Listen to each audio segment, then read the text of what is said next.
श्लोक आला. श्लोक आहे मात्रा शस्त्रा विद्रावा न विविक्तासनो भवे बलवानेन्द्रियग्राहो विद्वांसमपि कर्षति. याचा अर्थ असा होतो, संस्कृतातला असा होतो ना, म्हणून ऐका मी सांगते की माता, बहीण, पत्नी, बरोबर ना, या तिघींना सोडून दुसऱ्या कुठल्याही परस्त्रीशी एकांतवास करू नये. ज्या ठिकाणी तिसरं कोणच नाही अशा दोघांनी एकांतवास करू नये. का? हा जो काळ आहे, माणसाची जी वासना आहे ती मनुष्याला एवढी त्रास देते आणि या कदाचित ती विद्वानाला एवढी जास्त त्रास देते की तो काम त्या ठिकाणी त्या स्त्रीला पाहून त्या पुरुषाला पाहून जागृत होतो आणि माणसाचं चारित्र्य हीन झाल्याशिवाय राहत नाही. मग आता असा श्लोक होता. मग त्यामध्ये व्यास महर्षी म्हणतात विद्वांसमपि कर्षति, विद्वानाला इंद्रिय त्रास देतात. तेव्हा जैमिनी ऋषी म्हणतात, शिष्य म्हणतो नाही नाही गुरुजी, तुमचं म्हणणं चुकीचं आहे. इंद्रिय विद्वानाला त्रास देत नाही, विद्वांसमपि कर्षति. असं करता करता दोघांचं लागलं भांडण. मग म्हणले 8 दिवस जरा लिखा थांबू. मी काय करतो? व्यास महर्षी म्हणाले मी जरा सगळ्या शिष्यांना घेऊन बाकीकडे तीर्थयात्रा करून येतो, तोपर्यंत तू आश्रम सांभाळ. मग आता हे जैमिनी मुनी एकटेच आश्रमात राहिले. दिल्ली गेली वारीला आणि मग विजांचं एक संध्याकाळ झाली दुसऱ्या दिवशीची. विजांचा कडकडाट, मुसळधार पाऊस सुरू झालाय.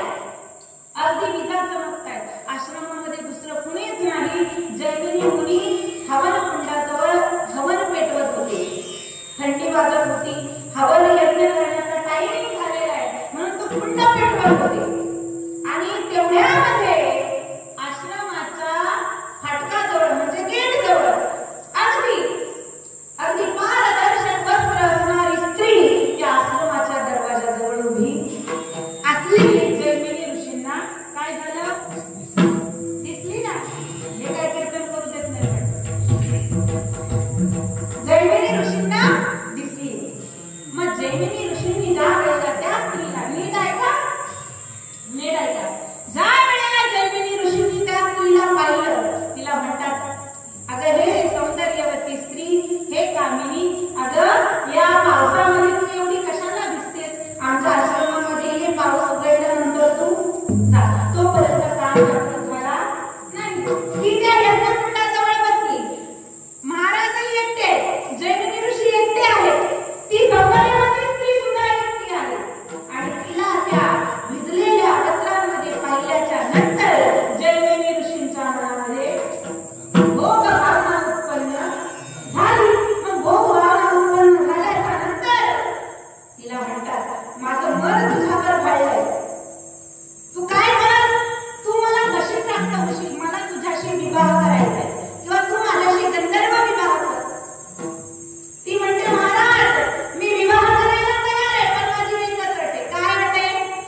घेत असतात.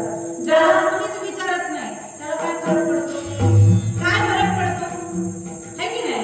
पण ज्याला समाजामध्ये मान सन्मान आहे, जो विद्वान आहे, ज्याने प्रतिष्ठा कमवली, इज्जत त्याची जाते ज्याने ती कमवली.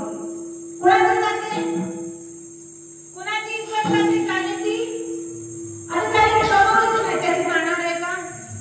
म्हणून काम क्रोधाला जर आवडायचं असेल तर काय केलं पाहिजे, भगवंताला शरण गेलं पाहिजे, जगदंबेला शरण गेलं पाहिजे.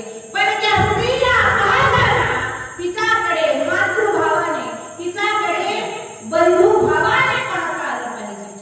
बरोबर ना. अरे तुकोबारा म्हणतात पराया नारी माऊली समान आहे की नाही. दुसऱ्याची स्त्री किती घेऊन नेत्रसूप घेणार आपण, परकी स्त्री ही आपल्याला आपल्या मातेसारखी, आपल्या बहिणीसारखी. ज्या दिवशी तुम्हाला परक्याची मुलगी, परक्याची बहीण, परक्याची आई तुम्हाला तुमच्या माता बहिणीसारखी वाटेल, त्यावेळेला समजून जायचं तुमच्या अंगामध्ये एका हिंदू माणसाचं, एका हिंदुत्वाचं, हिंदू या हिंदू धर्माचं रक्त सळसळतं. आणि तोच खरा तुमचा काय आहे, तोच खरा तुमचा नवरात्र आहे. तुम्ही 9 दिवस नवरात्र साजरा करणं म्हणजे काय, 9 दिवस देवीला पूजायचं आणि 10व्या दिवशी महाराज आयुष्यभर 1 दिवस वर्षातून जो माणूस मांस खाणं सोडत नाही, 1 दिवस सुद्धा, तो माणूस 9 दिवस बिना चपलीचे नवरात्र करतो ना. मग मला सांगा, मांस खाणारा मनुष्य तुम्ही 9 दिवस देवीचं पाळता, मग तिचं ते खाणं पाळण्याच्या ऐवजी तुम्ही तुमचं मन सांभाळलं तर तिथं खरे नवरात्र घडल्याशिवाय राहणार, घडल्याशिवाय राहतील का. म्हणून काम क्रोध हे जोड गेले म्हणून नारदबाबा म्हणतात, मी माझे काम क्रोध, माझे जो लोभ आहे, माझं जी विषय वासना आहे, हे आवडण्यासाठी मी काय केलेलं आहे, ज्ञान वैराग्याच्या वरती मी काय केलेलं आहे, फुलवारा तेव्हा मी त्या जगदंबेच्या समोर बांधलेला आहे. आणि त्या फुलवारा बांधल्याच्या नंतर तुम्ही जो दीप त्या जगदंबे समोर जी समई पेटवता, ती समई माझ्या नाथबाबांनी चंद्र आणि सूर्य यांच्या वाती केल्या, यांची ज्योत पेटवली आणि त्या जगदंबेच्या समोर अर्पण केलेली आहे घालूनी. आणि मग घालूनी सिंहासन काय केलेलं आहे, सिंहासन घातलेलं आहे. आग, तेज, वायू, आकाश यांना संमिश्र करून जे तुम्ही घट बसवता ना, घट में है राम रमैया, घट बसवण्याचे अनंत कारण आहे. कशासाठी घट बसवायचा, 1 दिवस या घटामध्ये आपल्याला विलीन व्हायचंय. ही अक्कल ज्या दिवशी आपल्याला येईल ना, त्या दिवशी मातीचा घट बसवण्याची गरजच पडत नाही. तुम्हाला माहितीये, 1 दिवस माणूस मातीतूनच येतो आणि मातीतच नाती झाली तरी माती झाल्याशिवाय राहत नाही. म्हणून आपलं जे निसर्ग आहे हा कायम आपल्याला काय करत असतो, शिकवत असतो. आणि ज्या वेळेला मानव धर्म, मनुष्य धर्म या निसर्गाच्या विरुद्ध जातो, त्या वेळेला भगवंत आपल्याला शिक्षा दिल्याशिवाय राहत नाही. म्हणून काय करा, आपले काम क्रोध, आपली विषय वासना आवडा. प्रेम करणं फार चांगली गोष्ट आहे, पण आपल्या अंतःकरणामध्ये, आपल्या शरीरामध्ये वासना, तिला जर असं आवडलं कर्म चटून, तर ज्या माणसाने विषय वासना आवडल्या तो माणूस जगामध्ये खूप मोठा होतो. फार सोपं नाही. फक्त काय करायचं माहिती का, या सगळ्यांची दोरी कुणाच्या हातात आहे, दारूच्या दुकानात जायचं का नाही हे ठरवणारं कोण असतं, आंबा पाडायचा का नाही कोण सांगतं, महाराज कोण सांगतं, मन सांगतं ना. आंबा पाडायचा का, दुसऱ्याचा हापूस आंब्याचा आंबा तोडायचा का नाही कोण सांगतं, जात